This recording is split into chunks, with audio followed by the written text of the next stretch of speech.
Dad was in Stalag 3.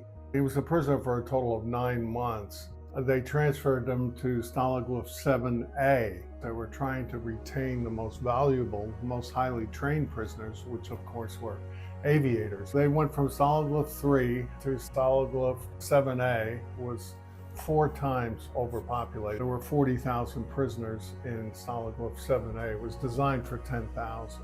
The march, January 28th, 1945, was the most crucial moment because many men died. It was indeed a death march. There were dozens of men who froze to death. They could hear in the distance the Russian guns getting louder and louder and louder. Did he say anything about his liberation? Yes, he did, as a matter of fact. They were in Stalag 7A. Those that had survived the march were all packed into this camp.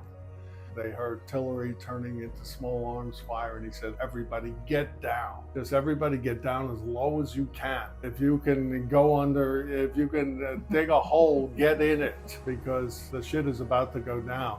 Because they went out that morning and all the old grandpas were gone, replaced by 12 to 15-year-old Hitler Youth, wild-eyed, jacked up Hitler Youth, and Colonel Spivey said, look, everybody just get down immediately.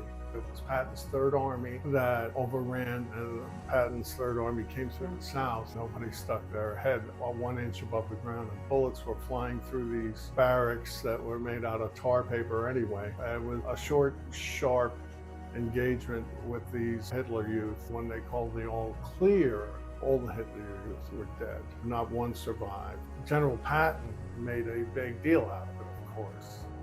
He loved publicity. He had it staged with photographers inside the camp, and he came rolling in, sitting on top of the command post of a tank. Yeah. If you glanced over it quick, they all looked like skulls because all their eye sockets were sunken. All right, you boys did your job. Now I'm going on to Berlin and give that son of a bitch what he deserved.